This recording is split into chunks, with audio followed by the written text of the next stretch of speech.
Bonjour à toutes et tous. C'est un plaisir d'intervenir ici à Biarritz. C'est pour moi la première fois, surtout après celui qu'on a surnommé l'Indiana Jones du Bitcoin. Donc notre ami Seb. Moi, je suis plutôt le professeur Tournesol aujourd'hui parce que je vais vous parler d'un sujet plutôt scientifique, plutôt compliqué, qui est l'énergie, qui est ce qu'on pourrait appeler un rabbit hole, comme on dit pour Bitcoin. Sauf qu'il est beaucoup plus grand, beaucoup plus profond même que celui de Bitcoin. La science de l'énergie, qui s'appelle parfois la thermodynamique, est un grand sujet. Aujourd'hui, je vais le rendre assez simple, je vais le simplifier parce qu'on n'a pas beaucoup de temps. Et je vais surtout vous parler de ces trois principes qui décrivent le comportement de l'énergie et qui aident à comprendre ce qui se passe sur Bitcoin. Pourquoi on utilise l'énergie pour miner donc, du Bitcoin? Ça répond peut-être aussi partiellement à certaines questions qui ont été posées.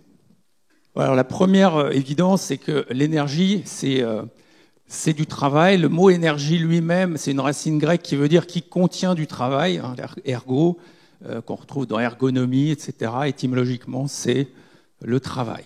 Hein. Donc, énergie et travail, c'est équivalent. On va voir qu'il y a d'autres formes d'énergie que le travail, mais la plus visible, la plus concrète dans notre vie de tous les jours, ce qu'on voit, c'est du travail. Donc, c'est un flux d'énergie, le travail.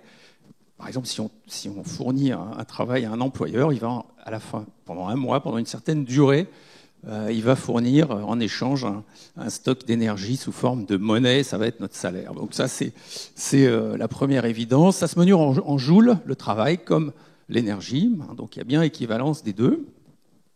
Et le travail, pour donner un exemple, c'est par exemple un piano qu'on déplace du rez-de-chaussée au dernier étage. Donc on va déplacer une masse sur une certaine distance et la quantité de joules de travail, c'est la force donc qui correspond au poids du piano par la distance qu'on a parcourue pour monter au dernier étage. Donc on a à ce moment-là fourni un flux d'énergie qui est le travail. Et vous allez me dire, mais où est passée cette énergie, hein, puisqu'on a fourni une énergie. Et le premier principe, celui qu'il faut connaître pour commencer à s'intéresser au sujet de l'énergie, c'est le principe de conservation de l'énergie. C'est-à-dire que si on fournit, on ne crée pas de l'énergie, on ne détruit pas d'énergie, on ne peut que la transformer. Donc quand vous entendez l'adjectif énergivore, par exemple, vous pouvez être assuré que celui qui emploie cet adjectif n'est probablement pas concerné par le premier principe de la thermodynamique, qui est la conservation de l'énergie. Donc on ne consomme pas de l'énergie, on l'utilise, et en l'utilisant, on va la transformer en quelque chose en général d'utile et en chaleur. La chaleur étant une forme particulière d'énergie, sous forme dissipée, difficile à utiliser, réutilisable mais difficile à réutiliser, j'en parlerai un peu plus tard.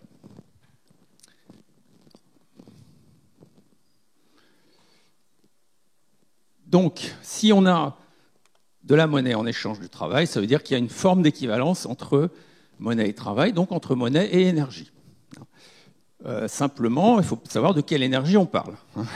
Dans un cas comme Bitcoin ou l'or, on va parler d'une preuve d'énergie.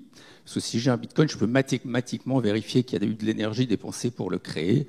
Et si on me donne une pièce d'or, quand j'ai la pièce d'or dans la main, eh bien, effectivement, j'ai l'impression, je sais, parce que je connais l'or est ancien et qu'on me l'a expliqué, qu'il a fallu dépenser de l'énergie pour l'extraire, fondre la pièce, la transporter sur le lieu de la transaction, etc. Donc, preuve d'énergie, d'une énergie dans le passé. Et dans le cas de l'euro, par exemple, qui est une monnaie de dette, c'est la promesse d'une énergie future. Puisque dans ce cas-là, il n'y a pas eu d'énergie dépensée avant, il faut bien qu'elle soit trouvée après. Et ça, c'est la promesse d'énergie, c'est la dette. C'est l'énergie qui va être fournie par l'emprunteur pour rembourser la dette. Et c'est bien pour ça, d'ailleurs, que tous les partisans de l'argent dette, de la monnaie dette, nous disent qu'il faut toujours rembourser la dette, même si, comme l'a fort justement expliqué Richard, il y a plein de cas de défaut. Et dans ce cas, donc, ça a été une fausse promesse, en fait. Mais bien distinguer ces deux formes d'énergie, celle du passé ou celle du futur, pour la monnaie, puisqu'il faut qu'il y ait une énergie pour justifier de compenser le travail par de la monnaie. Alors l'énergie, elle existe, je commençais à en parler, sous forme de flux ou de stock. Ça, c'est très important de l'avoir à l'esprit pour quand on réfléchit à l'énergie. Un flux, c'est le courant électrique, hein, par exemple. La prise électrique fournit un flux d'énergie sous forme d'énergie électrique. La rivière va fournir un flux d'énergie hydraulique sous forme d'un flux d'eau. Et dans le cas d'un stock, on a plusieurs exemples. Donc la batterie, on en a parlé tout à l'heure. Donc la batterie, c'est de l'énergie chimique donc qui est stockée pour être facilement libérée sous forme d'une énergie électrique. Une autre forme de stock, c'est cette bouteille d'eau.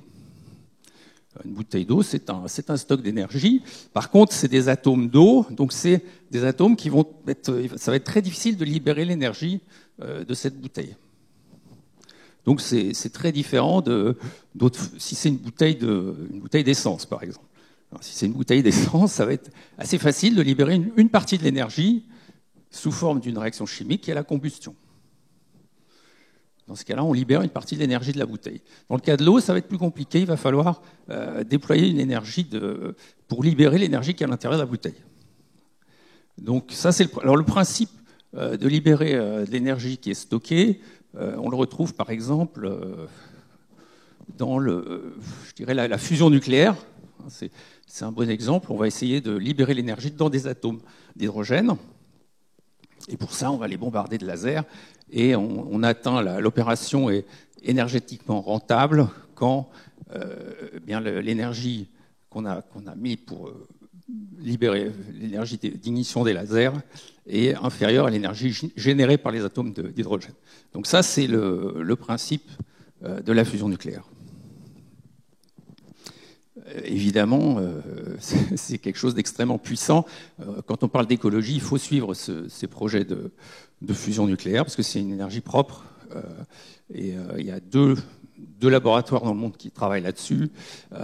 Il y a ITER donc en France, à Cadarache, et le NIF aux États-Unis, donc ce qui s'appelle National Ignition Facility, qui travaille là-dessus.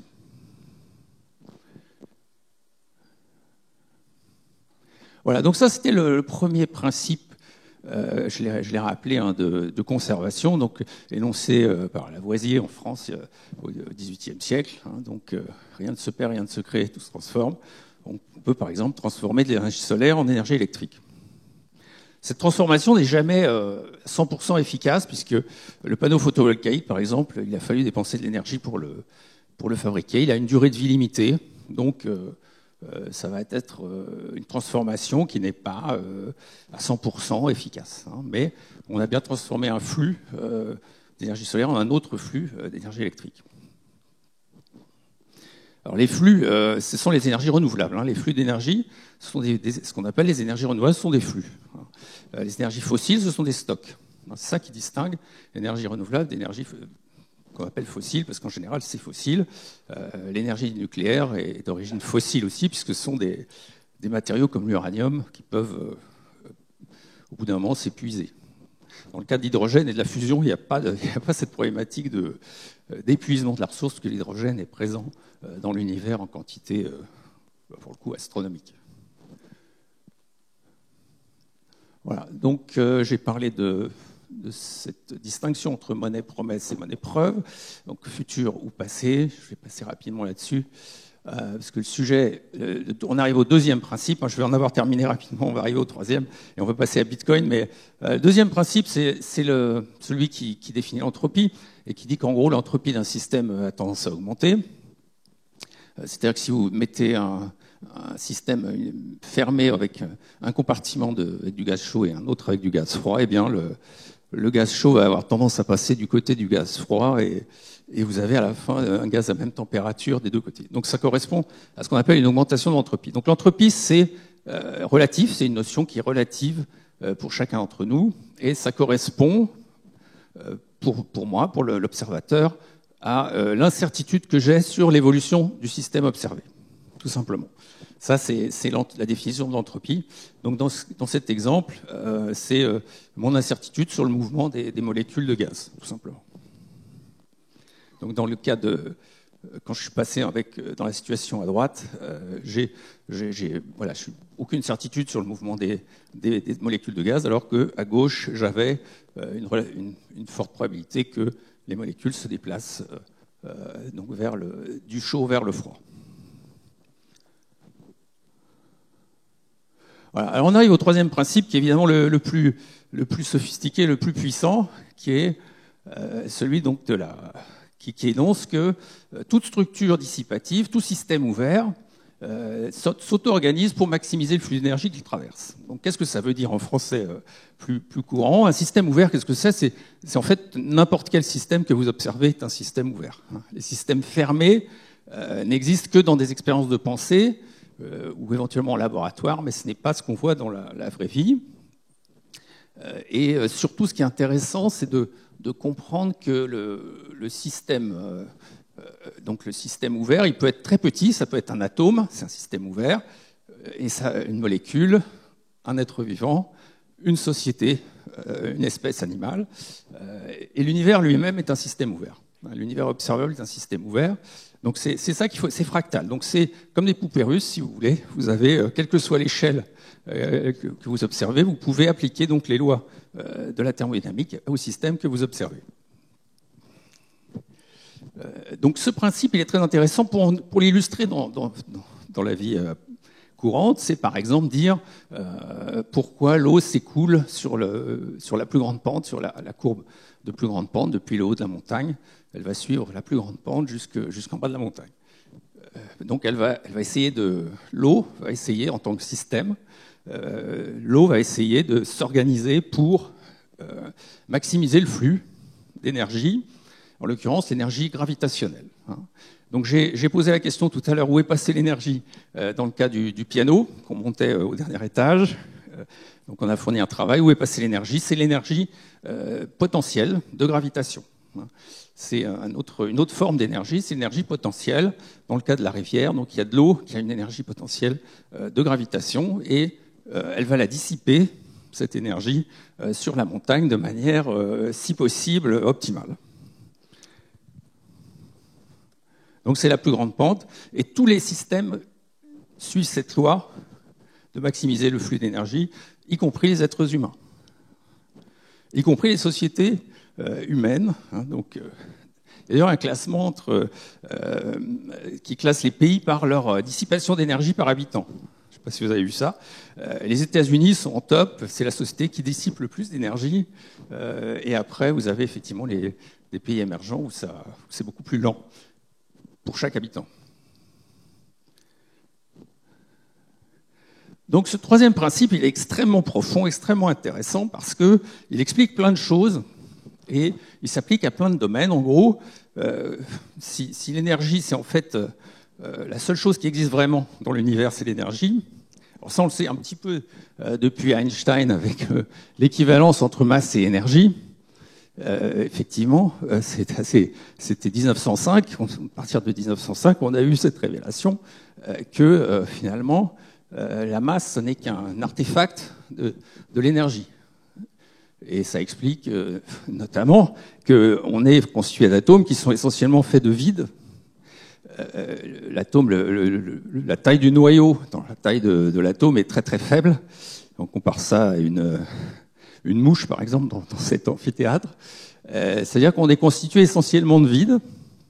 Et donc la question devient, comment on peut avoir une masse en étant constitué à 99,99% de vide? C'est à cause de cette équivalence entre masse et énergie.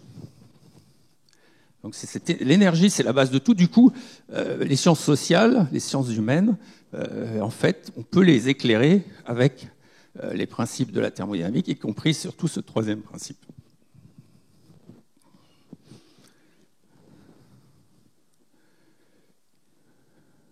Donc j'ai parlé d'énergie potentielle, par exemple, pour prendre l'exemple du piano.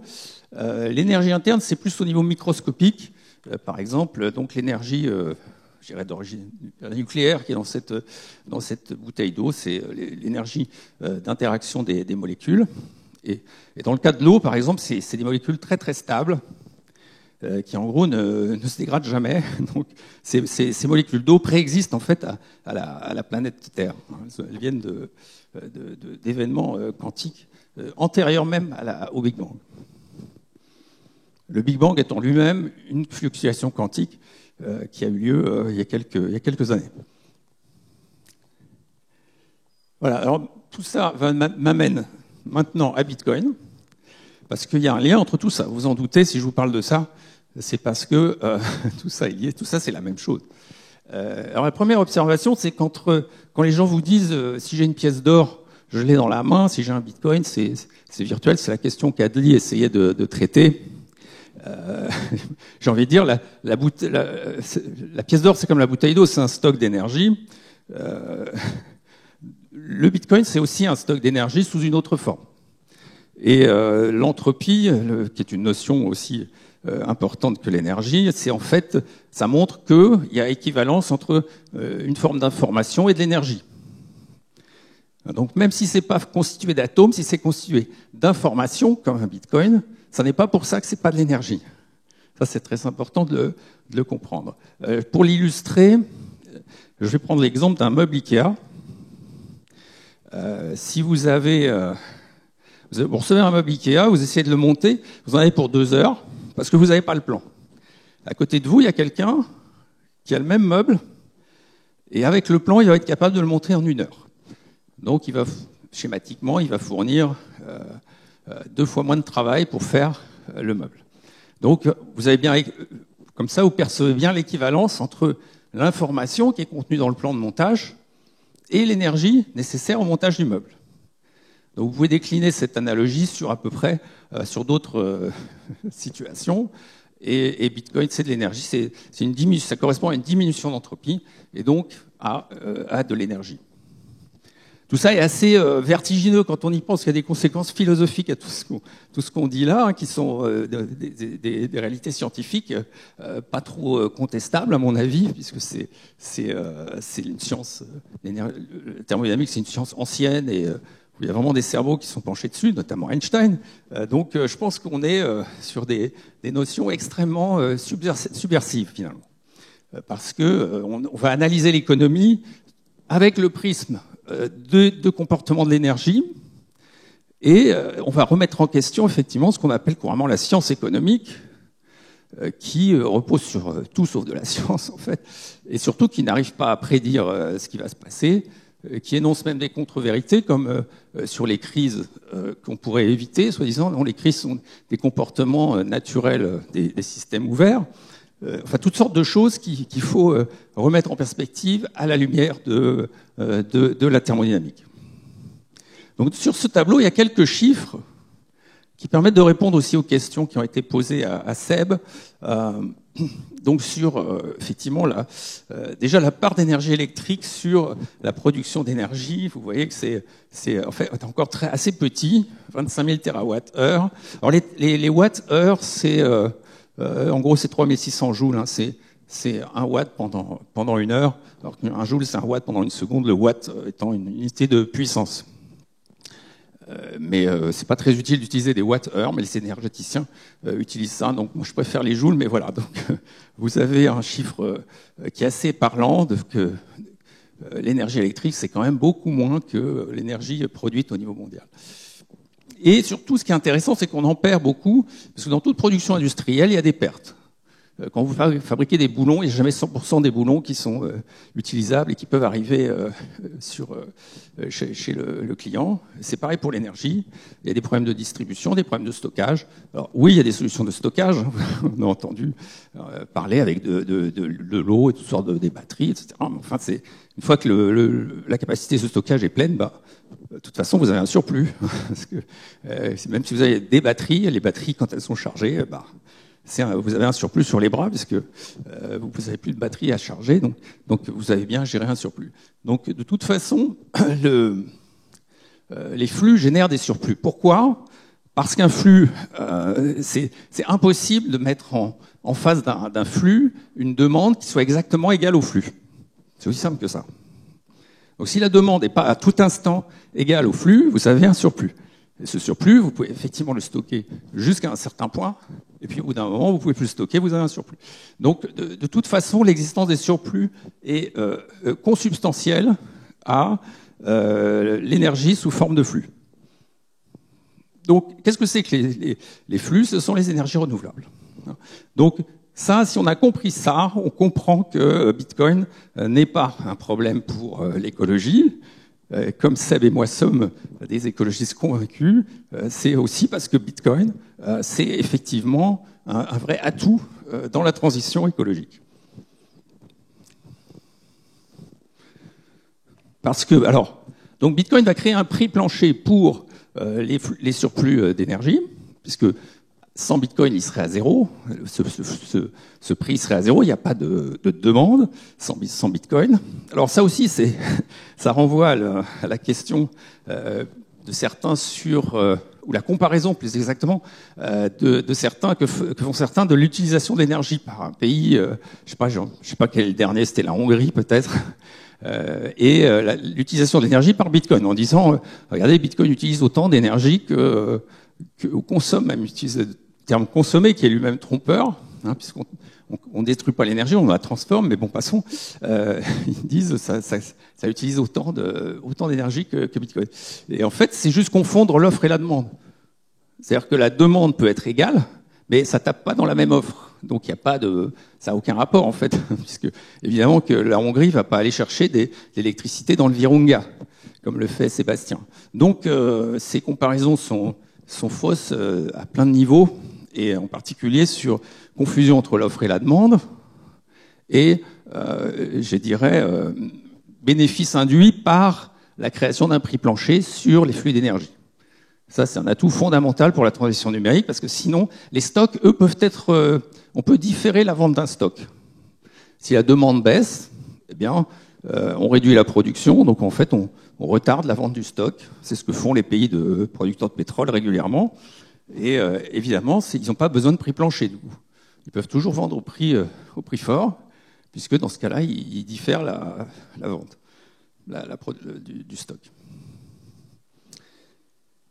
Voilà, donc en plus, alors, cerise sur le gâteau, si on regarde les chiffres objectivement, l'or est beaucoup plus à la fois polluant parce qu'il répand des produits chimiques très toxiques dans l'environnement, notamment en Afrique, et il consomme beaucoup parce que c'est la logistique de l'or, sa sécurisation, et puis les mines d'or sont très très profondes, son empreinte évidemment beaucoup plus forte, sans parler de l'utilisation des surplus, puisque dans le cas de l'or, on n'est pas sur l'utilisation des surplus, ou beaucoup moins en tout cas que sur Bitcoin. Vous voyez bien qu'il y a plutôt un avantage de passer de l'or à Bitcoin. Et pourtant, bizarrement, on n'entend pas les banquiers centraux, on entend les banquiers centraux s'offusquer de l'utilisation d'énergie par Bitcoin et pas du chiffre d'utilisation énergétique de l'or et de son impact environnemental. Donc ça prouve bien qu'on a affaire plus à du lobbying qu'à de la science ou des choses tout à fait objectives.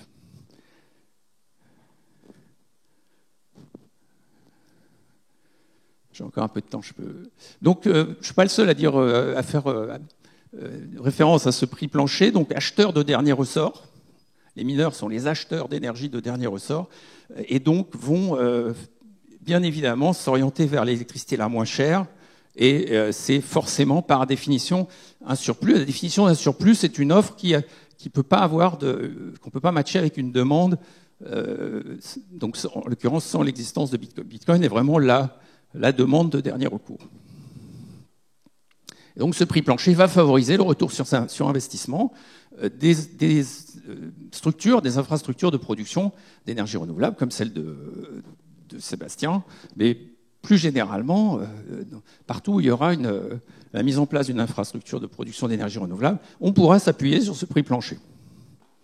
Donc c'est un vrai plus pour la transition écologique.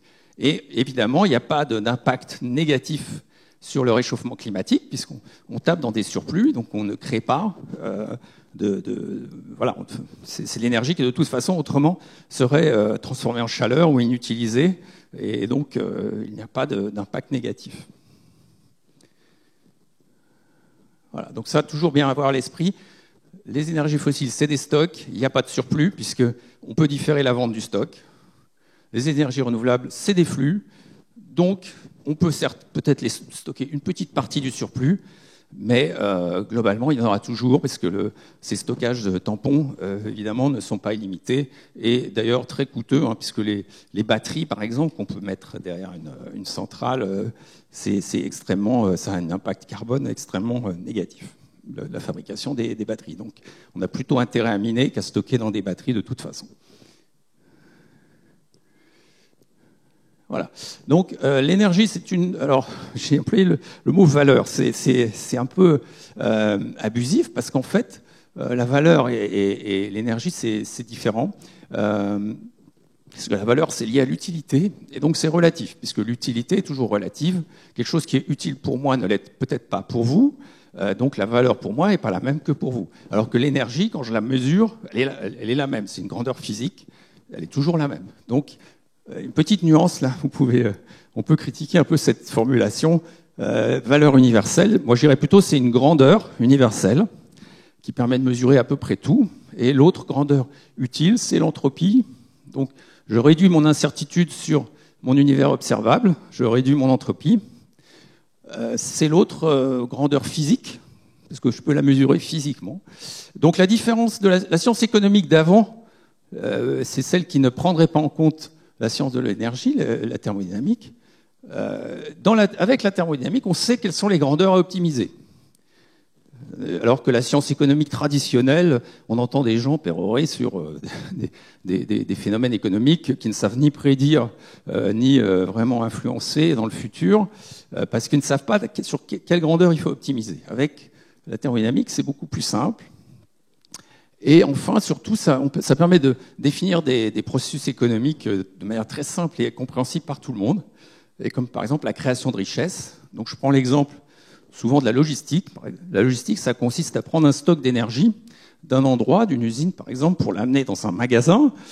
Et ça, on rend ce stock d'énergie utilisable par le client. Donc il y a création de richesse. La logistique est une activité créatrice de richesse par ce simple phénomène de rendre une énergie utilisable. Donc ça, c'est une définition utile pour étudier les phénomènes économiques qui est directement liée à la science de l'énergie. Bon, donc monnaie promesse, c'est, comme je l'ai dit, par exemple l'euro ou les actions de sociétés cotées, puisque les actions de sociétés cotées peuvent être utilisées par ces sociétés comme monnaie d'échange pour acheter d'autres sociétés. Donc c'est une forme de monnaie aussi. Dans le cas de la monnaie promesse, donc dans la monnaie de dette, c'est promesse de remboursement. Dans le cas des actions, c'est la promesse des bénéfices futurs de la société. Dans les deux cas, il y a quelqu'un qui, dans le futur, va fournir de l'énergie. Dans le cas de la dette, c'est l'emprunteur. Dans le cas des actions, c'est l'entreprise qui a émis les actions. Mais dans tous les cas, il y a une promesse. Alors, d'ailleurs, l'encadrement juridique de cette promesse n'est pas le même. C'est intéressant de noter. Dans le cas de la dette, c'est un contrat qui oblige l'emprunteur à rembourser. Dans le cas des actions, c'est pas le cas. Il n'y a pas de... C'est une promesse qui n'a pas de, il n'y a pas d'obligation pour l'entreprise de délivrer. Si elle ne délivre pas les bénéfices, l'investisseur, ne peut être déçu, mais c'est pas du tout le même encadrement juridique. En tout cas, la monnaie promesse, dans tous les cas, s'appuie sur un système juridique, et donc sa conséquence, c'est effectivement la capture réglementaire par une oligarchie qui va contrôler un petit peu le système juridique dans une juridiction, et c'est comme ça qu'on arrive à un monopole qui a une rente. Donc il y a un coût caché dans l'utilisation de la monnaie promesse qui n'est pas négligeable et qui est souvent sorti des débats. On n'en parle pas et pourtant c'est l'éléphant dans la pièce, comme on dit parfois. Alors je vais terminer pour dire un mot sur Proof of Work et Proof of Stake, parce que Proof of Stake fait parler de lui pas mal avec donc Ethereum et Tezos en particulier.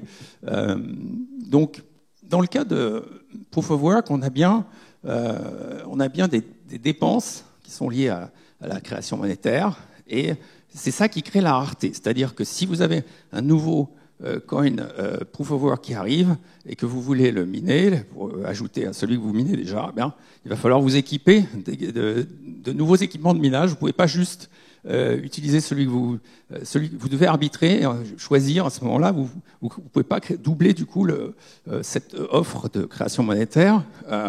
Il ne peut pas y avoir une deuxième monnaie qui arrive aussi facilement. On le voit bien avec Litecoin et Dogecoin et autres.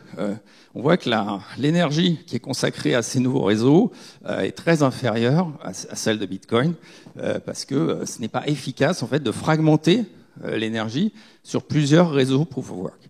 Donc on a une forme de rareté qui s'installe, sachant que la rareté est toujours relative, évidemment, c'est une notion relative, la rareté, et la rareté, c'est juste un avantage concurrentiel d'un système monétaire sur un autre pour la fonction réserve de valeur. Sachant que la fonction réserve de valeur, c'est celle qui détermine principalement le prix aujourd'hui, puisque les fonctions moyens d'échange, réseau de paiement, si on observe par exemple les valorisations boursières de Visa, Mastercard, on voit qu'elles sont inférieures à celles de l'or et de Bitcoin.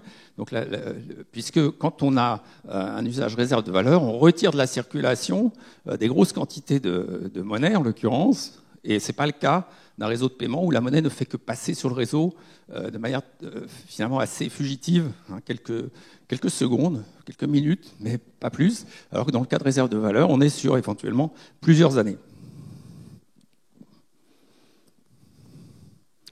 Donc Proof of Stake, c'est quoi? Parce que je me suis un peu interrogé, est-ce que c'est de la monnaie promesse ou est-ce que c'est de la monnaie preuve? Et en fait, c'est de la monnaie preuve.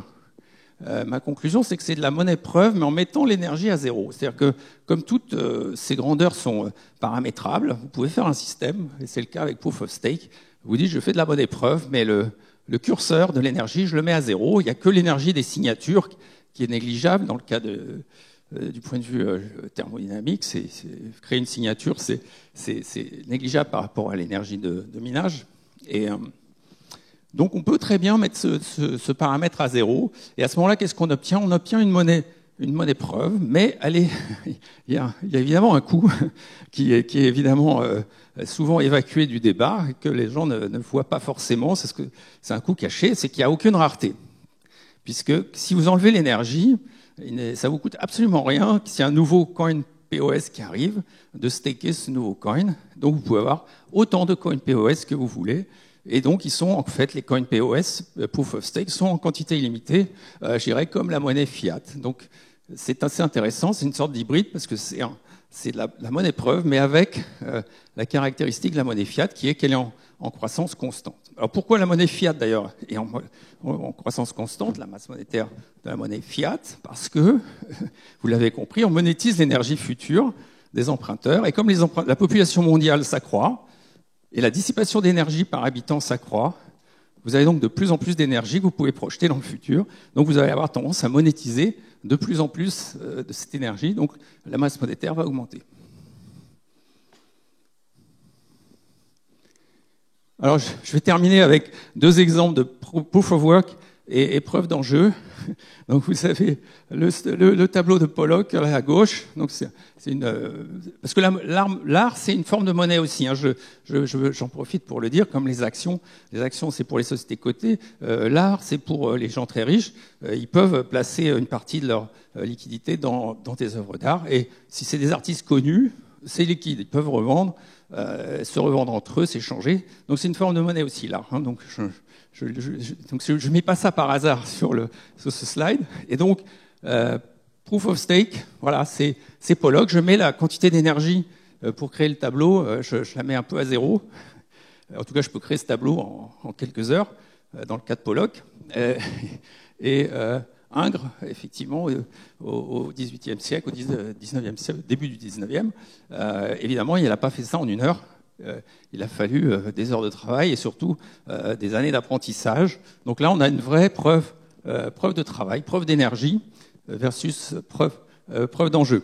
Parce que l'enjeu, là, c'est les stakers, ce sont les collectionneurs d'art contemporain, les galeristes, donc un petit écosystème autour de l'art contemporain qui vous fait croire qu'un tableau comme ça vaut autant que l'autre.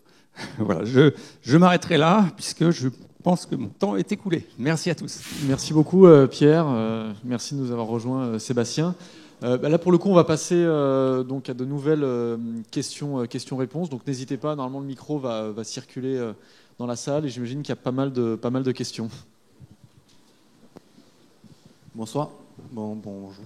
Bonjour. Il fait sombre. J'ai une question par rapport à la consommation qui était présentée. Est-ce qu'on a la part justement d'énergie renouvelable utilisée pour les 114 TWh et l'évolution parce que évidemment, on imagine et on espère que ça évolue dans le bon sens pour avoir une vision complète de tout ça, quoi. Alors, je ne sais pas si Seb pourra compléter sur ce sujet, mais on estime à 75% à peu près la part des énergies renouvelables dans le mix des mineurs aujourd'hui. Et quand c'est les 25% d'énergie fossile, c'est forcément des anomalies de marché. Parce que si vous payez une énergie fossile le même prix, si c'est avantageusement économiquement avantageux d'utiliser une énergie fossile plutôt qu'un surplus, c'est qu'il y a une anomalie sur le prix de l'énergie à cet endroit-là. Et ça peut arriver. Bitcoin n'est pas censé rendre le marché de l'énergie parfait, donc les imperfections de marché vont générer ces anomalies. Par contre, ce qu'on peut dire, c'est que le protocole Bitcoin est conçu pour aller chercher les surplus d'énergie. Voilà, c'est juste ça qu'on peut dire avec certitude. Après, que dans la réalité, on ne soit pas à 100%, c'est une évidence, on est rarement à 100% sur n'importe quel phénomène physique, même s'il y a une loi qui s'applique, on sait qu'il peut y avoir des exceptions dans la vraie vie. J'ajouterais juste que faut regarder un peu l'avenir, comment ça va se passer. Bon, il y a une raréfaction du pétrole aujourd'hui, donc le pétrole augmente, vous pouvez le constater, à la pompe. On est passé de 1 euro le litre à 1,50 € là en peu de temps, en moins de 6 mois. On pense que c'est un mouvement qui va s'affirmer, parce que les forages de pétrole ont moins de succès qu'il y a encore 3 ou 4 ans. Et donc l'énergie carbonée va augmenter en prix, va devenir plus rare. Et évidemment, ça va disqualifier les mineurs qui seront sur ces énergies-là. Pour nous, c'est aussi un pari économique qu'on fait. C'est pour ça qu'on refuse d'aller sur des centrales au charbon. Parce que pour nous, c'est du court terme. Voilà, on pense que cette énergie va augmenter, que les mineurs ne pourront plus travailler avec cette énergie-là. Parce que notre compétition, c'est une compétition sur le prix de l'électricité. Et donc, quand le prix de l'électricité au charbon va arriver à 10 centimes le kilowatt, il n'y aura plus de mineurs sur le charbon, c'est certain. Alors que toutes les autres industries continueront à acheter leur électricité sale parce qu'ils n'ont pas le choix, c'est là qu'ils sont. Donc si vous êtes à Varsovie et que vous êtes la Société Générale, vous avez l'électricité que le pays vous donne. Et en l'occurrence, c'est une électricité sale. Et ces entreprises-là ont besoin d'être là où elles sont. Elles ont besoin d'être à proximité de leurs clients, de leurs salariés. Donc on ne va pas aller les mettre sur la centrale hydroélectrique à 500 km de là. Et donc, la première industrie qui sera toute verte, à cause de l'augmentation du pétrole, donc à cause de l'augmentation du charbon, parce que c'est lié, les cours des énergies fossiles, ça sera le Bitcoin, ça sera le mining de Bitcoin. Donc moi, je suis convaincu que d'ici 15 ans, la proportion que Pierre annonce de 75% de green, elle sera à 95 ou 99% de green. Ouais. Merci pour la question. Une question ici, s'il vous plaît, pour Sébastien. Aujourd'hui, l'Amérique latine se développe de plus en plus avec cette notion de Bitcoin comme monnaie légale. Salvador en tête d'affiche. 2 questions. Est-ce que vous avez déjà des contacts avec d'autres pays au même titre que le Salvador pour exactement le même travail, c'est-à-dire cette installation de minage? Et deuxième question, est-ce que vous avez pour ambition d'être les numéros 1 mondiaux sur ce domaine d'activité? Non, l'ambition d'être numéro 1, c'est pas notre motivation. Nous, on a un savoir-faire particulier qui est international. On sait travailler sur tout type d'énergie et avec n'importe quel climat. On n'est pas nombreux à savoir faire ça.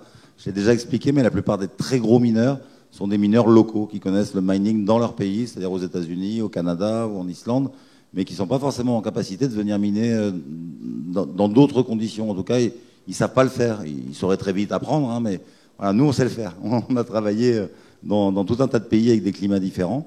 Donc quand on arrive avec le Salvador et qu'on leur propose nos services, il n'y a que nous qui nous présentons. On n'est pas en concurrence avec les gros mineurs. Qu'on pas cette idée d'aller solliciter le gouvernement pour leur proposer un plan mining. Parce qu'aujourd'hui, le Salvador, c'est ça. Bitcoin, ils adorent. Ils veulent devenir un pays minier. Ils ne savent pas par quel bout le prendre. Et en tout cas, le ministre de l'Énergie a conscience que s'ils ouvrent les vannes à fond au mining, ça risque de déséquilibrer le réseau, déséquilibrer l'offre et la demande. Donc le fait qu'on leur explique comment faire pour ne pas se laisser déborder par la demande des mineurs, ils sont très contents de nous avoir pour ça. Donc on n'a pas d'équivalent aujourd'hui, un tel rapprochement avec un gouvernement mondial. On a été approché par le Venezuela, mais on a décliné. Et en Amérique du Sud, on travaille actuellement, on étudie le Nicaragua. Et on a des projets en Argentine, on a quelques projets au Brésil. Mais notre ambition n'est pas d'être le numéro 1, notre ambition est de faire notre job le mieux possible et de faire en sorte que le développement du mining ne devienne jamais un handicap pour un pays. Au contraire, ça doit être juste un avantage. Bonjour. Ici, j'ai une question relative au hash rate. Je suis à votre droite. Voilà, ici. Suite aux annonces plutôt hostiles de la Chine sur le mining, on a vu une diminution du hash rate à peu près de 40%, 40 à 50%. Alors on sait qu'il y a un caractère un peu aléatoire dans le calcul du hash rate, mais j'étais étonné que vous disiez tout à l'heure que seuls 20% de cette moitié finalement qui a été stoppée, qu'on peut présumer stoppée, est sortie de Chine. Et parce que maintenant on remarque que le hash rate est revenu à son niveau des plus hauts, donc ce qui prétend que moi je pensais que en fait les mineurs étaient tous partis de Chine et n'étaient pas restés à 80% là-bas. Et ma sous-question, c'est qu'il y avait des annonces aussi assez hostiles dans la région de Sichuan, qui est donc la région par prédilection productrice d'hydroélectrique en Chine. Pensez-vous que les mineurs vont repartir dans cette région-là, qui est assez majeure lors des saisons humides? Est-ce que le mining va reprendre sur ce côté-là? Merci. Ouais, moi j'en suis convaincu, parce qu'effectivement, il y a beaucoup de mineurs chinois qui veulent pas partir. Ils veulent rester minés dans leur pays. Et aujourd'hui, ils sont sûrs de pouvoir redémarrer dans d'autres conditions. C'est-à-dire que jusque-là, dans le Sichuan, ils payaient leur électricité 2 cents et demi. Et là, ils pensent qu'ils vont redémarrer à 6 cents. Ça va être ça le boulot du gouvernement chinois, c'est juste d'augmenter l'électricité pour les mineurs. Et c'est déjà en train de se passer. Il y a déjà des fermes qui se réinstallent en Chine, mais avec un tarif beaucoup plus haut. Et c'était un peu rédhibitoire il y a encore 2 mois, ce tarif qui passait de 2,5 à 6. Mais finalement, ceux qui vont voir au Kazakhstan ou en Russie, ou aux États-Unis, ils se rendent compte qu'ils vont payer leur jus 5, 5,5, voire 6 centimes, parce que la demande chinoise a augmenté le prix de l'électricité pour les mineurs au global. Et donc ils se disent, bon, 1,5 centime près le kilowatt, on va plutôt rester en Chine, dans un pays qu'on connaît, dans lequel on se sent en sécurité. Je vous ai entendu dire que le hash rate était revenu au même niveau qu'avant cet événement chinois. Peut-être juste préciser quand même ce que c'est que le hash rate. Le hash rate, c'est la puissance de calcul de toutes les machines mises bout à bout, toutes les machines du monde. Et donc on est monté jusqu'à 200 exahash il y a 3 mois. Bon, j'ai pas vérifié, là j'ai pas eu le temps de vérifier, mais je pense pas qu'on ait atteint de nouveau les 200. Je pense qu'on est plutôt aux alentours de 120. Donc il y a encore beaucoup de machines qui sont à l'arrêt. Et puis il faut savoir que dans le développement de ce hash rate, qui est passé de 100 à 120 là en 1 mois, il y a toutes les machines neuves qui arrivent sur le marché. Tous les S19 qui sont livrés maintenant, toutes les machines très performantes qui arrivent dans les fermes. Donc moi je suis convaincu que quand toutes les machines vont se réinstaller, plus le neuf qui arrive, on va vite monter à 250 exahash, 300 exahash. C'est ce que je dis aux clients aujourd'hui. Le mining est extrêmement hash par seconde, exahash par seconde. Donc le mining est extrêmement rentable aujourd'hui. Quand toutes les machines vont s'être redéployées, ça sera beaucoup moins rentable. Il faut en avoir conscience. Je voulais juste poser une petite question par rapport à la négociation avec le Venezuela. Qu'est-ce qui a fait que vous n'avez pas pu fonctionner avec eux? C'est un problème géopolitique ou bien technique par rapport au réseau en lui-même, puisque normalement le Venezuela a quand même des grosses ressources en hydro. Ils ont une grosse production et je crois même qu'ils ont un excédent qui sont obligés d'exporter au Brésil et autres. Oui, c'est vrai. C'est géopolitique. C'est-à-dire qu'on ne l'a pas senti, le pays. On n'a pas senti. Déjà, Maduro ne vend pas l'électricité aux mineurs, il la leur donne, mais en contrepartie, il prend un pourcentage de la prod. Et c'est fluctuant. Là, aujourd'hui, c'est 15%, mais qui c'est qui dit que demain, il ne va pas nous prendre 30%. Et puis, bon, il y a des systèmes, j'allais dire mafieux, c'est pas le bon mot, mais en tout cas, il y a une organisation du pays qui est très difficile. Ça nous a beaucoup rappelé l'Ukraine, où on s'est bien cassé les dents. Donc, on a décliné. Voilà, ça nous semblait trop dangereux.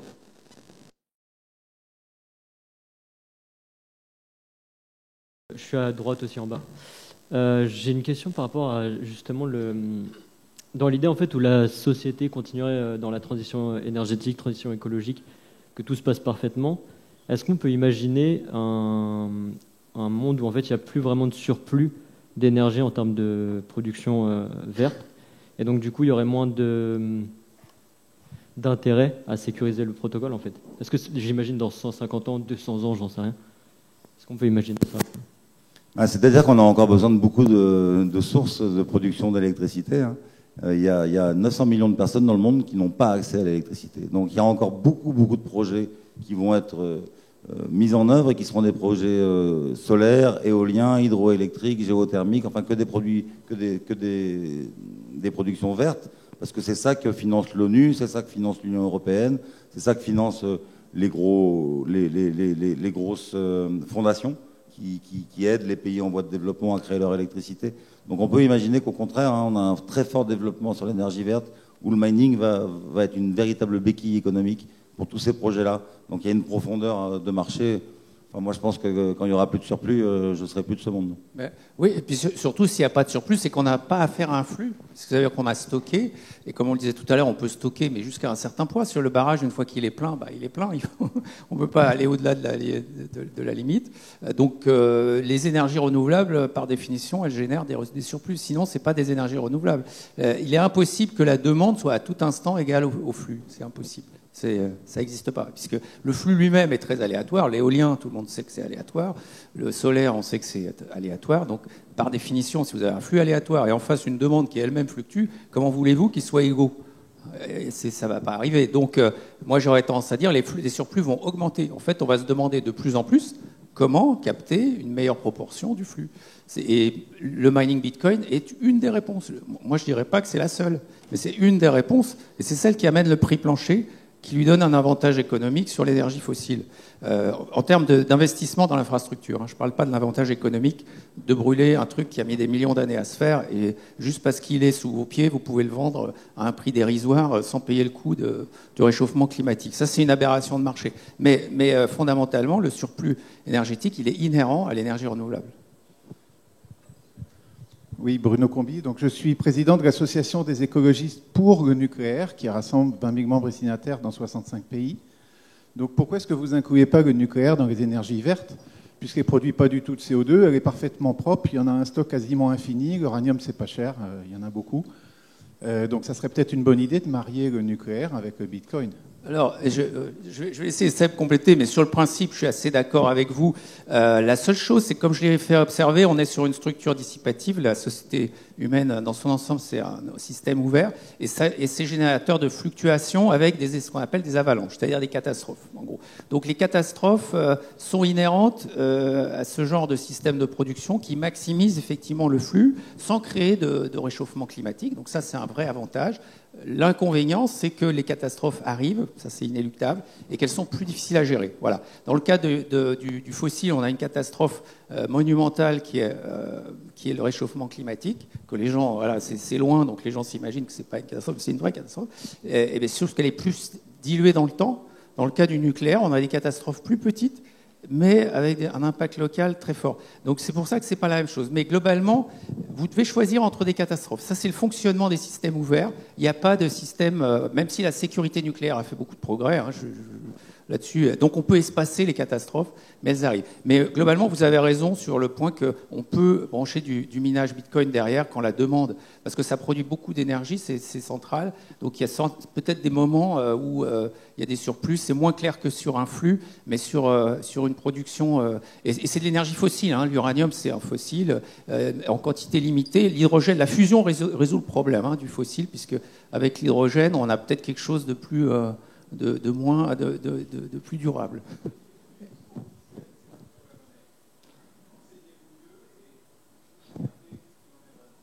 Sur la fusion, vous voulez dire ?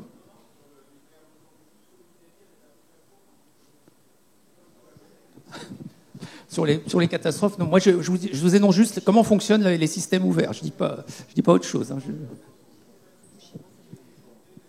À la limite, si vous avez un micro, ce sera peut-être plus simple. Mais après, on peut aussi poursuivre la discussion. On peut la poursuivre sur...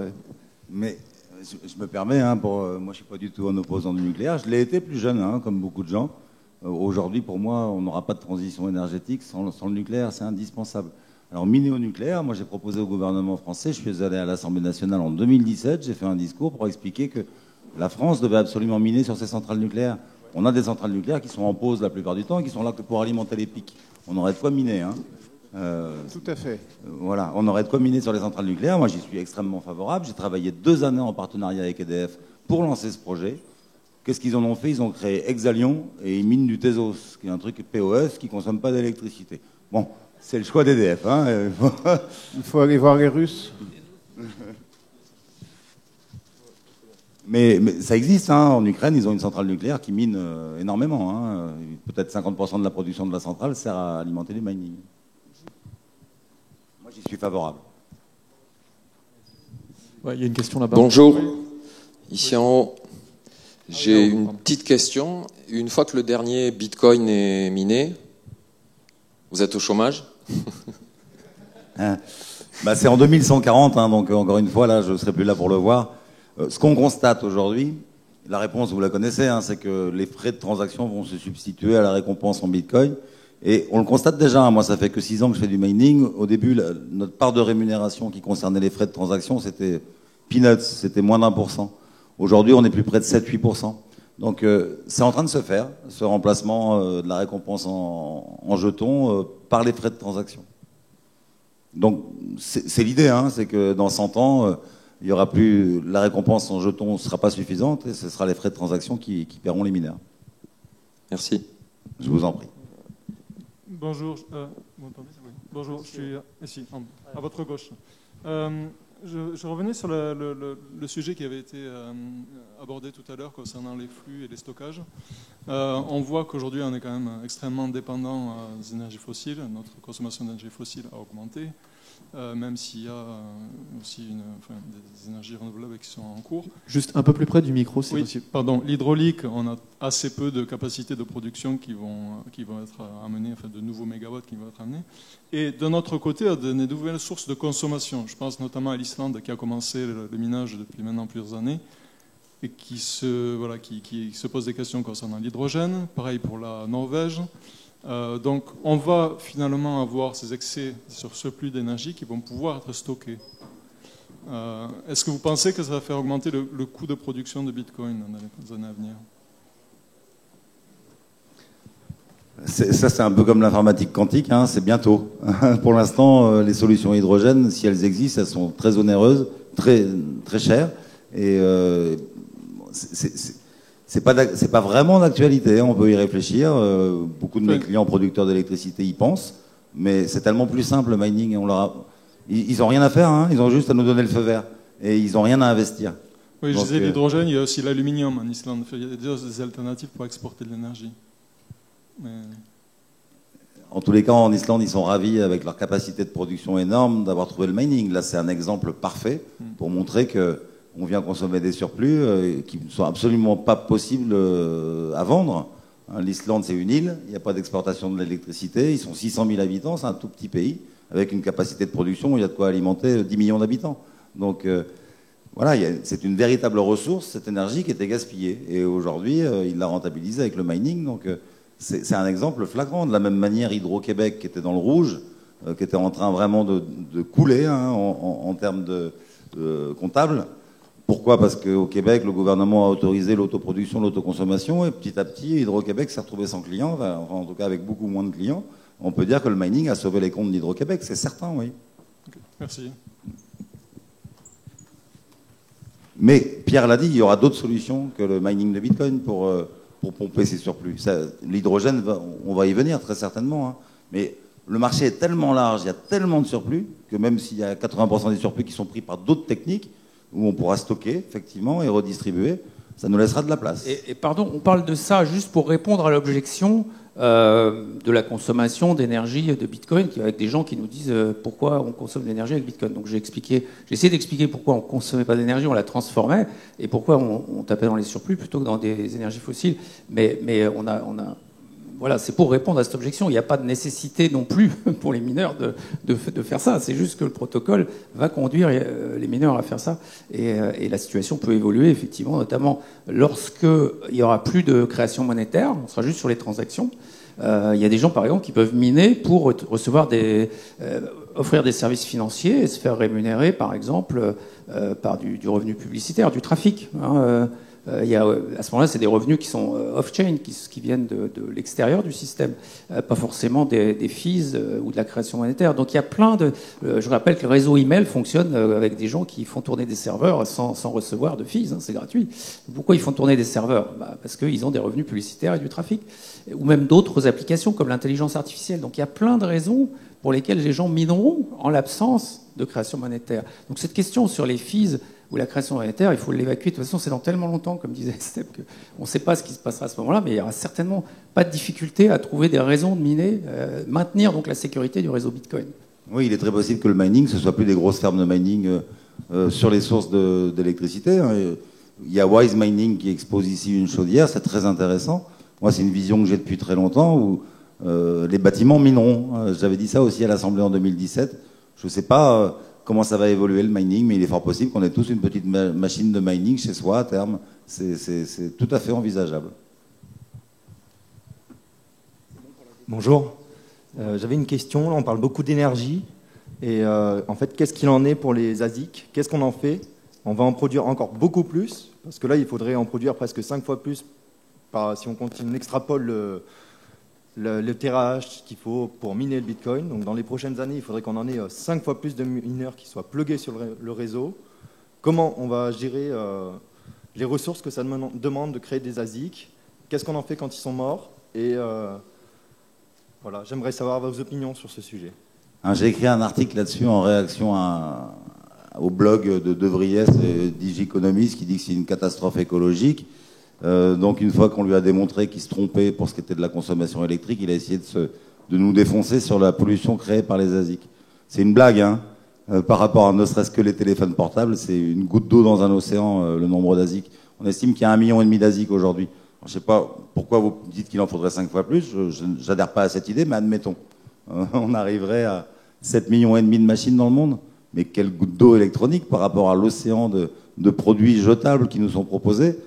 En plus, les ASIC n'ont pas d'obsolescence programmée, hein, donc c'est des machines qui durent longtemps. On a des S9 qui ont 5 ans. Et puis, c'est 80% d'aluminium, un ASIC. Donc, c'est assez facile à recycler, beaucoup plus facile à recycler qu'un ordinateur portable. Il faut que les filières s'organisent, c'est la responsabilité des fabricants. Moi, j'interpelle Bitmain depuis 2018 et les gros, hein, Inno Silicon, Wattsminer, pour leur dire c'est à vous de gérer la filiale de récupération des ASIC. C'est vous qui devriez mettre une consigne sur tous les ASIC de façon à tous les récupérer quand ils sont morts. C'est la meilleure solution, puis c'est à eux de payer ça, parce que c'est eux qui gagnent beaucoup d'argent, hein, les boîtes comme Bitmain. Donc, mais effectivement, c'est un sujet, quand on voit une mine avec 5000 machines qui sont obsolètes et qu'il faut envoyer à la casse, qu'il y ait un tri fin et un recyclage fin de ce matériel, oui, c'est quelque chose d'important. Encore une fois, hein, c'est un autre écosystème de lancer ça. Pour l'instant, il n'y a pas de sujet parce que les machines, on ne les jette pas. Comme je l'ai dit, on a des S9 qui ont 5 ans, on a des S7 qui tournent encore dans certains pays, donc c'est des machines qui ont 7 ans, quoi, hein, donc il y a très peu de volume aujourd'hui. Mais c'est une question qui va se poser, c'est pour ça que ça fait 3 ans que j'interpelle les fabricants pour qu'ils se bougent, ça va vite devenir une problématique. Une autre question? Oui, ici. Bonjour. Une question, si jamais on voulait se lancer dans le business du mining, quels conseils vous pourriez donner? Est-ce que c'est encore possible? Et finalement, quelles sont les barrières à l'entrée dans cette activité? Il faut un gilet pare-balles. Ça, tout dépend comment. Avec des entreprises comme les nôtres, il suffit d'acheter des machines et puis d'attendre que ces bitcoins tombent tous les mois sur son wallet. Il y a plusieurs acteurs en France, hein, Just Mining, Field Mining. Ils vous proposent du matériel, nous aussi. Si vous voulez vous lancer par vous-même, déjà, il faut trouver un endroit où l'électricité n'est pas chère. C'est pas un pays, hein, parce que ça n'a rien à voir avec une politique nationale. Souvent, la politique de l'électricité, c'est des compagnies locales. Donc, il y a des pays où l'électricité est très très chère, et finalement, on arrive à obtenir une électricité pas chère sur des points de production où il n'y a pas de demande. Mais en tout cas, voilà, le premier critère, c'est de trouver de l'électricité pas chère. Le deuxième critère, c'est la sécurité. Et le troisième critère, c'est la pérennité sur le moyen terme au moins de l'offre électrique. Il faut étudier si cette offre électrique, qui est très intéressante en prix, va pouvoir durer sur le temps. Voilà, par exemple, sur certaines centrales à gaz, nous, on nous a proposé des choses au Kazakhstan. On n'a pas pris parce que c'est du gaz, mais on a quand même étudié la possibilité. On a regardé la réserve de gaz qu'il y avait pour savoir si dans 10 ans, on est encore là ou pas, quoi. Voilà, c'est ça qu'il faut, de l'électricité pas chère, de la sécurité et une profondeur de marché. Et juste quand même pour rebondir sur sa question, concrètement, ça coûte combien, justement, d'acheter sa première machine et au bout de combien de temps on peut espérer commencer justement à produire, j'allais dire suffisamment d'énergie pour avoir du Bitcoin? Aujourd'hui, un S19, nous, on lance notre offre là, donc de tête, c'est dans les 10 000 euros. Hein, donc c'est pas le moment où elle est la moins chère. Hein, le S19, il y a 18 mois, on le vendait 2500 euros. Donc, mais le hash rate est tellement bas et le Bitcoin tellement haut que ça se rentabilise en moins d'un an.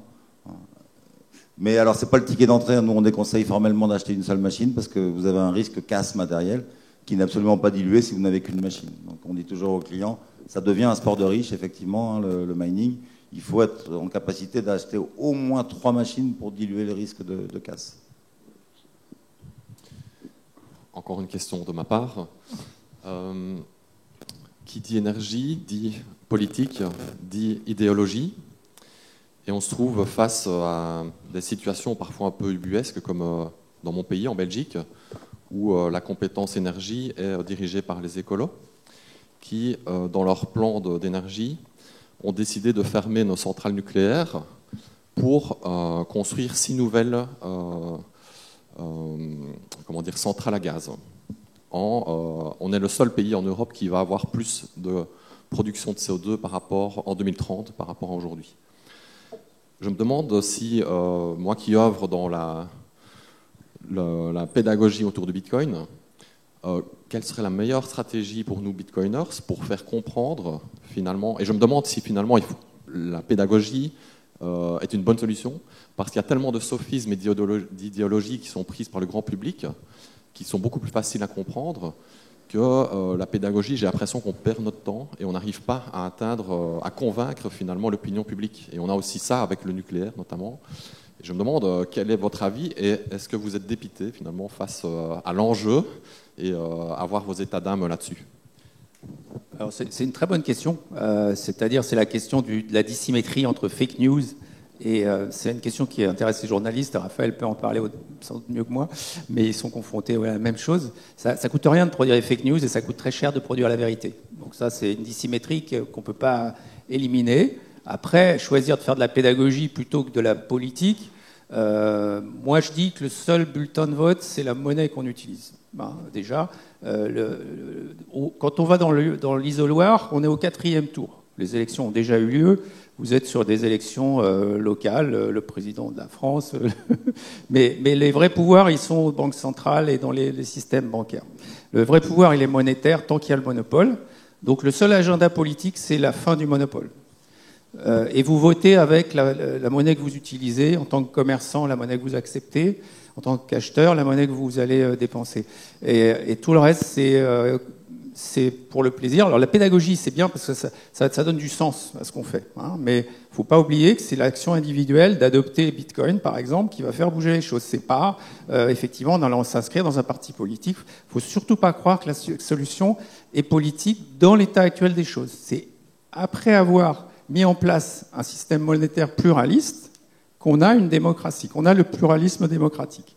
C'est un préalable. Voilà. Donc c'est ça qu'il faut savoir. Et après, faire de la pédagogie, pour moi, par exemple, c'est donner du sens à ce que je fais. Et c'est indispensable. Parce que si vous ne donnez pas du sens, si vous ne vous mettez pas en cohérence avec ce que vous faites, vous avez ce qu'on appelle une décohérence en physique quantique, et vous n'êtes pas bien. Vous n'êtes pas bien. Vous êtes beaucoup plus heureux quand vous vous mettez en cohérence avec ce que vous pensez, ce que vous faites. Et c'est ça que permet la pédagogie, parce que ça vous force à faire l'effort de communiquer, de partage de connaissances. L'information se réplique, l'énergie ne se réplique pas. Hein, donc c'est ça la grande différence entre l'entropie et l'énergie. C'est pour ça qu'on a inventé la notion d'entropie par rapport à l'énergie. Même si l'entropie, c'est la même chose que de l'énergie, il y a cette différence fondamentale. L'information se réplique, l'énergie ne se réplique pas. Et en plus, l'entropie introduit la notion du temps, de l'écoulement du temps, que ne permet pas l'énergie, parce que l'énergie n'a ni début ni fin. Même si le temps n'a pas de début ni de fin non plus à l'échelle quantique, il en a une à l'échelle macroscopique. Bon, je vais revenir plus terre à terre. J'ai vu ce qui se passait en Belgique, j'ai tweeté ça, c'est juste dingue. Hein. Jean Covici dit que les producteurs de gaz sont hyper copains avec les producteurs d'éolien, parce qu'on finit toujours par couper les centrales nucléaires, faire de l'éolien, et puis se rendre compte que c'est pas suffisant, et puis du coup faire des centrales au gaz. Alors, en Belgique, c'est vraiment très révélateur, parce que c'est énorme hein, ce qui s'est passé en très peu de temps.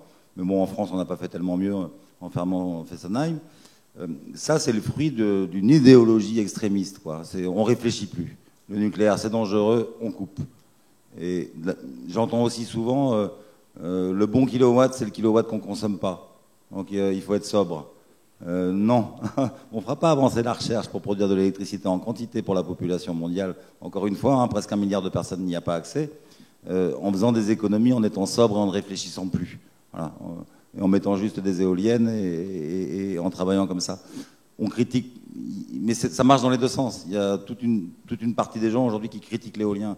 Ils disent, même des hommes politiques, j'ai entendu Xavier Bertrand dire plus jamais d'éolien et tout ça. Oui, en France, on n'a pas besoin d'éolien.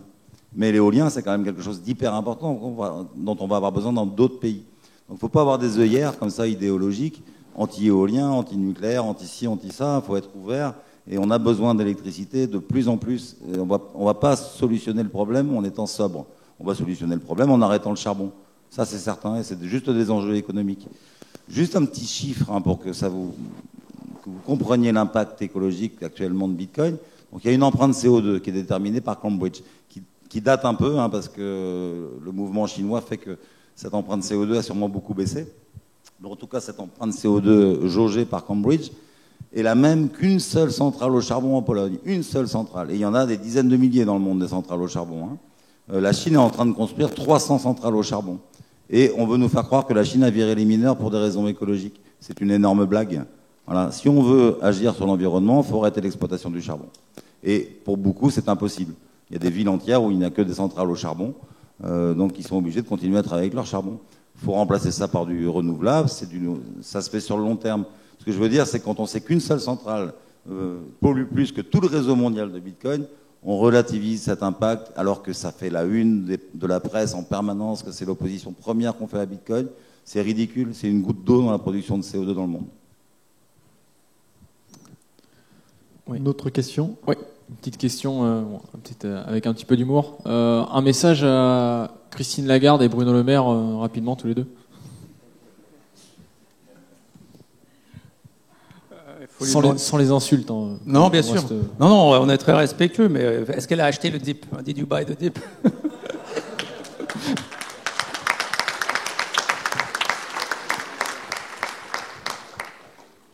Moi, j'aurais pas de questions à leur poser parce que ni l'un ni l'autre n'ont la moindre compétence économique ou monétaire. Donc, j'ai pas de questions à leur poser.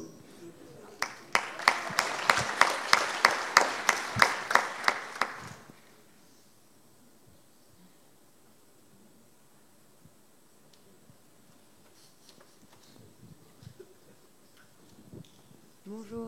Alors en fait moi c'est plus un commentaire en fait. Comme vous avez parlé de l'empreinte carbone, en fait quand il y a un rapport il n'y a pas longtemps qui a été publié en début d'année qui mentionne l'augmentation en fait du financement justement des banques des énergies fossiles. Et en fait du coup dans le graphique que Pierre Noisa a donné en fait, ce que je trouve très intéressant parce qu'en fait c'est difficile de trouver ce genre d'informations qui regroupe en fait l'empreinte du système traditionnel, enfin l'empreinte carbone du système traditionnel, pardon. Donc là, ce graphique était top. Du coup, je rajouterais juste, puisque là c'est juste la consommation brute d'électricité, on va dire, en fait, de rajouter finalement l'empreinte carbone qui ne prend pas en considération en fait tout le financement des énergies fossiles.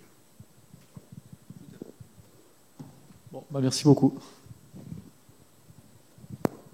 Une autre question ?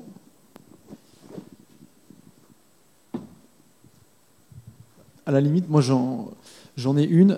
Aujourd'hui, vous avez des chiffres un petit peu sur finalement la répartition entre les mineurs, c'est-à-dire que ceux qui vont de chez eux finalement avoir des machines et faire tourner le protocole, et les entreprises, les institutionnels qui vont eux avoir plus de capacité de minage. On sait que ça a pas mal évolué dans le temps. Aujourd'hui, on a une photographie à ce niveau-là, au niveau mondial ? Non, je suis pas sûr qu'il y ait de source, mais c'est insignifiant. Le mining de Bitcoin à domicile, dès lors qu'il faut utiliser des ASIC, c'est extrêmement polluant pour une habitation. Ça chauffe, ça fait du bruit. J'ai essayé, moi. Le premier S9 qu'on a reçu avec JF, on l'a branché chez moi. Il a tourné 3 minutes. Ça nous m'a cassé la tête hyper vite. Donc c'est compliqué. Il y a des gens qui le font. On calfeutre la machine pour empêcher le bruit, on expulse l'air dehors. En France, à moins d'être agent EDF, c'est pas rentable. Vraiment, pour moi, c'est du 99,99 contre 0,1%. Quoi. Mais je pense que ta question est bonne parce que ça va évoluer dans ce sens-là, je pense, dans le futur.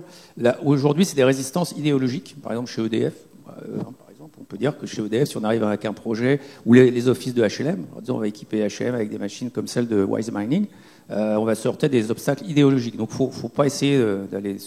On peut faire de la pédagogie, mais ça prend du temps. Donc, ça va venir. Mais aujourd'hui, c'est vrai que c'est les pros, quoi, à cause de ces blocages. J'ai une petite anecdote là pendant ce partenariat qu'on avait noué avec EDF. Donc, on a fait beaucoup de réunions. Il y avait des comptes rendus de réunions. Dans les comptes rendus de réunions, le mot Bitcoin disparaissait systématiquement. Ils n'avaient pas le droit d'écrire Bitcoin dans leur compte rendu. On parlait blockchain. Voilà. Bonjour, je suis ici. Il y a un argument écologique pour le Bitcoin que j'aime bien, c'est le fait qu'il légitime l'installation de centrales d'énergie renouvelable en leur assurant un matelas de consommation qui, du coup, justifie toute l'économie qu'il y a derrière. Et je voulais savoir qu'est-ce qu'il en était réellement. Est-ce qu'il y avait beaucoup, du coup, de centrales énergie renouvelable qui s'installaient grâce à une ferme de mining qui lui est adossée? Non, c'est anecdotique. Hein. Ça commence. Nous, on est en relation avec beaucoup de petits producteurs d'énergie, notamment en Afrique.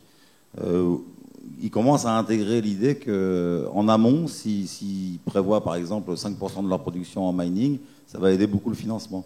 Mais on est dedans, là, c'est 2021-2022, on va voir vraiment les premières centrales se créer avec ce talon de consommation qui soit intégré dans les comptes dès le début du projet.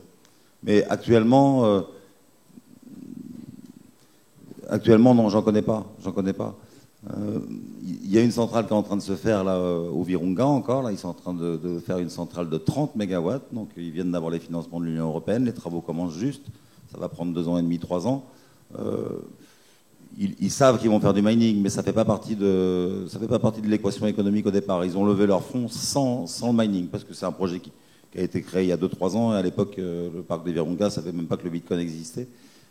Mais maintenant, pour leur 5e centrale, je pense qu'ils intégreront tout de suite ce talon de consommation, peut-être de l'ordre de 5% de la capacité de production. Et du coup, ça facilite énormément le financement, bien sûr. Allez, une dernière question éventuellement. Bonjour, je suis là-haut. Merci encore pour cette présentation. Ma question s'adresse à Sébastien. Savoir si Big Block Data Center investit sur la recherche et le développement en termes de nouveaux types de mineurs. Par exemple, il y a quelques années, il y a des mineurs qui avaient été inventés en Ukraine pour utiliser la chaleur des mineurs comme radiateur. On a vu un exemple de mineur ici à Surfing Bitcoin aussi innovant. Est-ce que ça fait partie des sujets que vous étudiez ou pas du tout? Pour améliorer la capacité des machines, non. On n'a pas de développement pour faire des meilleurs ASIC que ce qui existe. En revanche, l'immersion cooling, le fait de faire travailler les ASIC dans du liquide, ça on le fait depuis 2017. La petite chaudière de Wise Mining, nous on a fait des prototypes dès 2017-2018, donc on sait que ça fonctionne, on sait qu'ils tiennent quelque chose. Et donc dans certains pays, on va travailler avec des machines en immersion cooling parce qu'il fait trop chaud. Donc ça c'est quelque chose qui existe, hein. On l'a pas inventé, mais on l'a quand même expérimenté en 2017 où il n'y avait pas de production industrielle. Et donc on avait fait des tests à l'époque en démontant des S9 et en les trempant dans le liquide. On avait mis en ligne une 30aine de S9 comme ça et ça fonctionne hyper bien. Maintenant il y a des conteneurs qui sont fabriqués directement par des fabricants américains qui arrivent, il n'y a plus qu'à les connecter et ça travaille sans air. Ouais. Donc là en fait on a un liquide calorifuge qui prend les calories et on a un échangeur pour transformer ces calories ou en air chaud ou en eau chaude. Donc avec un refroidissement par eau, ça fonctionne hyper bien. Donc ça, je pense pour les projets qu'il y a en Arabie Saoudite ou dans le désert du Sahara sur les parcs solaires, on sait faire ça déjà, on sait mettre ça en œuvre. Bon. Excusez-moi. J'ai une dernière question en bas à droite. Yes, ouais. Question bête. Les bitcoins qui sont minés justement dans les fermes, etc. Est-ce que c'est revendu direct? Est-ce que c'est conservé c'est quoi le cheminement des bitcoins minés par exemple pour le parc du Virunga ou ce genre de choses? Je suis pas sûr d'avoir bien compris. Est-ce que vous pouvez reformuler? Les bitcoins. Oui, les bitcoins minés, ouais. Ils sont revendus direct. Il y en a une partie conservée. Alors ça, chaque client. Nous, on mine pour des clients. Hein, on mine pas pour nous. Donc là, en l'occurrence, au Virunga, par exemple, Virunga Électricité reçoit ses jetons tous les mois. Ils en font bien ce qu'ils veulent, hein, j'en sais rien. Ah, vous n'avez pas du tout l'info derrière, après, ce qu'ils font, s'ils les gardent ou ce genre de choses, en gros? Non, c'est leur partie, ça. On s'immiscerait dans leur gestion si on savait ça. Ouais. Ok. Merci. Mais en tout cas, le schéma traditionnel, hein, c'est de garder le maximum de jetons et ne vendre pour quelqu'un d'autre, pour nous, par exemple, sur nos productions. On ne va vendre que de quoi payer l'électricité et payer le personnel. On essaye de ne pas gaspiller les bitcoins. Comme tous les mineurs, on croit que ça va prendre beaucoup de valeur à court terme, à moyen terme et à long terme. Donc, tous les mineurs essayent de garder du bitcoin. Ça n'empêche pas que régulièrement, nous, on vide tous nos fonds en bitcoin pour pouvoir faire des investissements. On n'a pas le choix, c'est notre trésorerie. Donc là, en décembre, par exemple, quand le bitcoin est beaucoup monté, hop, on a acheté des conteneurs, on a acheté des machines pour mettre au Virunga. Voilà, donc on les réinvestit régulièrement. Mais le jeu, c'est évidemment de ne pas tout vendre tous les mois. Ça serait mais c'est ce que contre-intuitif. Ouais, c'est ce que tu expliquais tout à l'heure, c'est qu'effectivement, ça leur permet de financer justement la transition énergétique via les bitcoins qu'ils récupèrent en minant sur le barrage. Mais par contre... Ouais, enfin là, c'est carrément différent. Hein. Là, on est dans le cas précis d'aujourd'hui au Virunga, ils ont cette centrale sur laquelle on travaille. Là, il n'y a aucun client. Pourquoi il n'y a pas de client? Parce qu'il n'y a pas de réseau de distribution. Pourquoi il n'y a pas de réseau de distribution? Parce qu'il y a le Covid depuis presque 2 ans qui bloque tout. Voilà. Donc là, aujourd'hui, on n'aide pas la transition, on aide juste Virunga Électricité à ne pas être complètement dans le rouge et à ne pas déposer de bilan. Bon, merci beaucoup. Merci à tous et on reprend cet après-midi. Merci Raphaël.